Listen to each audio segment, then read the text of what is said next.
Welcome to Alma Tales Lab, where lying wives and sneaky girlfriends finally get exposed. From girls' trips that never happened to coworkers who were a little too friendly, we break down every red flag, messy receipt, and suspicious text with humor, shock, and just a little bit of petty. Expect wild stories, dramatic reactions, and satisfying karma as the truth comes crashing through the door.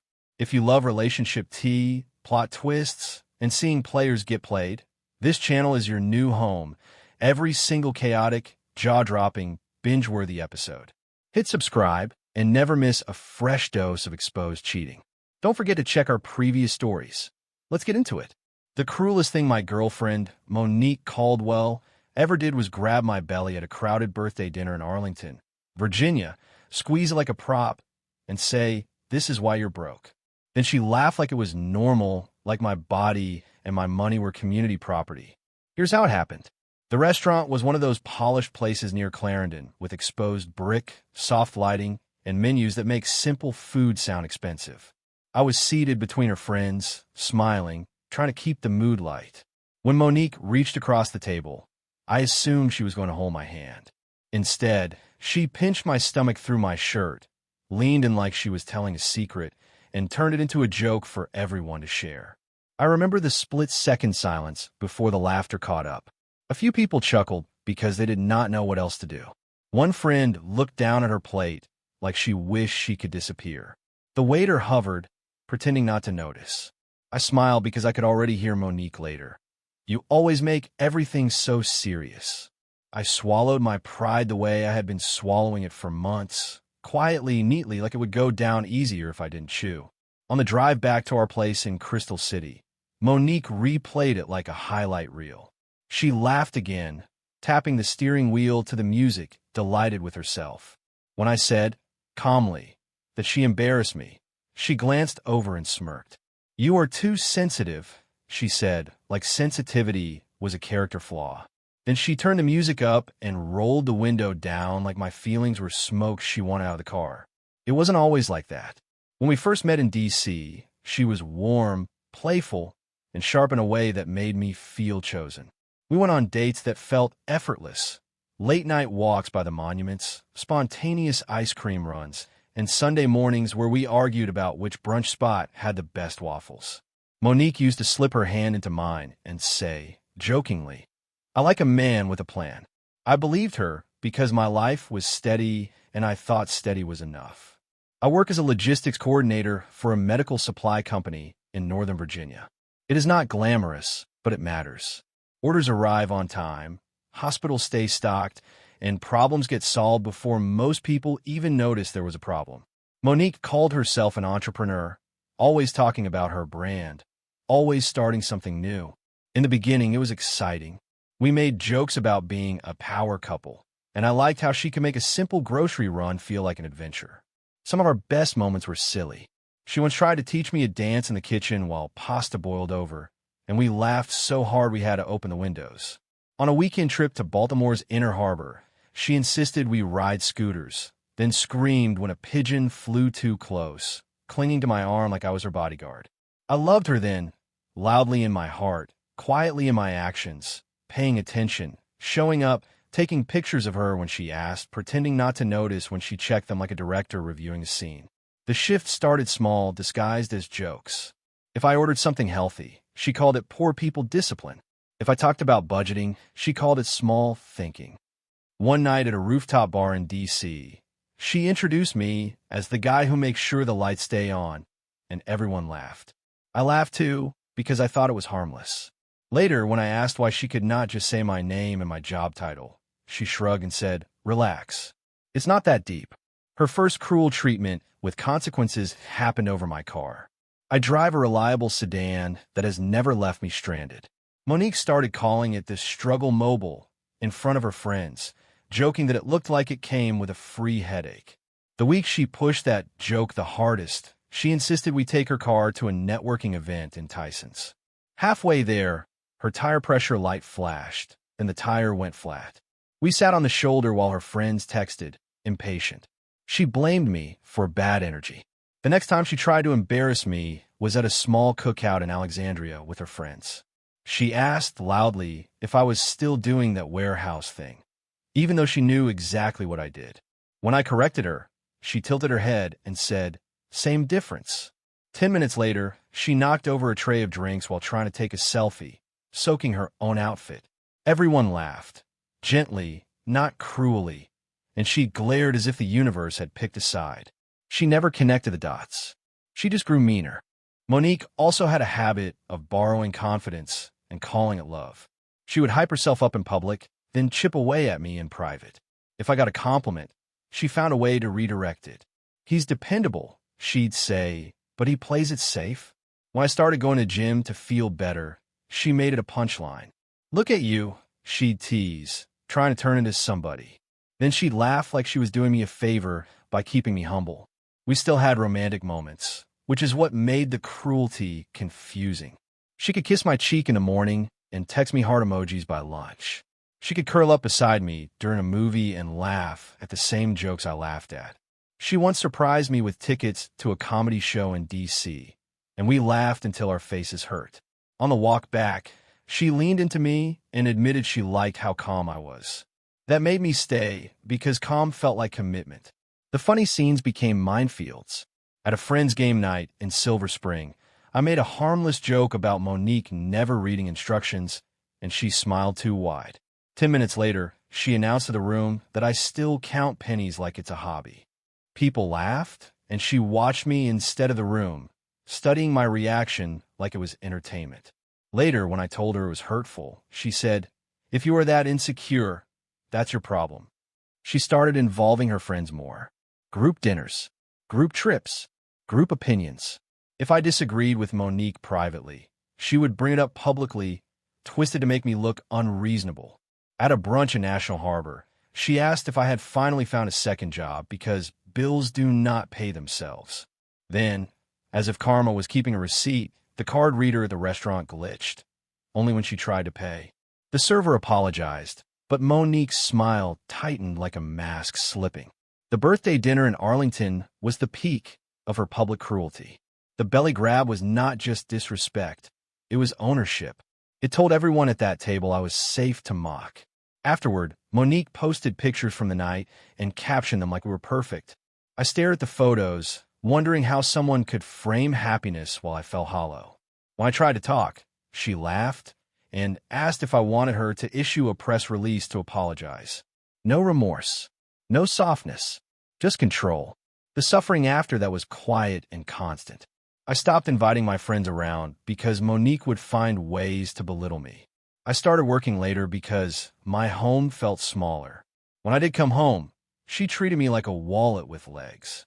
She'd list her business needs at the kitchen counter like she was reading off a grocery list.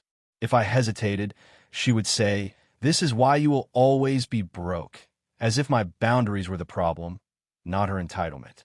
Each time she tried to humiliate me, karma answered in practical ways. When she mocked my meal prep, calling it sad, her fancy takeout order got mixed up 3 times in 1 week. When she joked that my shoes looked discount, she tripped on her own heels outside a restaurant, scuffing the pair she bragged about all night. When she teased me for using coupons, her online order got canceled after she posted about early. Small things, but consistent, like the world correcting her without needing my help. I stopped arguing because arguing fed her. Instead, I got strategic. I opened a new bank account and changed my direct deposit. I did not announce it. I registered for a supply chain analytics certificate at night and studied while she scrolled on the couch. I began tracking every shared expense, saving screenshots and confirmations the way my job taught me. Quietly, accurately, without drama. When Monique asked why I was acting weird, I smiled and said, "I'm focused." That annoyed her more than any argument. Monique tested me when she asked for money the way she always did. Casual, confident, like refusal was not an option. "I need you to cover this invoice," she said one Tuesday, leaning on the counter. I looked up from my laptop and said calmly, "No." She blinked, then laughed like I had said something cute. "You do not get to say no," she replied. Then she called me selfish, as if my money had always belonged to her, and I was the one changing the rules. 2 mornings later, A certified letter arrived with my name on it from a lender I did not recognize. I opened it at the table, coffee cooling beside my hand. It was about an account I never opened with a balance I never agreed to. My stomach dropped, not from fear of her, but from the realization that she had been using my stability like a credit line. I did not yell. I read every page twice. Then I called a lawyer in Alexandria and asked what my next steps were. The credit report made everything painfully clear. Multiple accounts, different dates, my information but her email, my identity but her phone number. I sat there feeling betrayed in a way that made the room feel too bright. When Monique came home that night cheerful, carrying shopping bags, I watched her set them down like she had nothing to hide. She said she needed to talk about upgrading her car. I slid the papers across the table, and her smile did not soften. It sharpened. "So, you're accusing me?" she snapped, offended by accountability.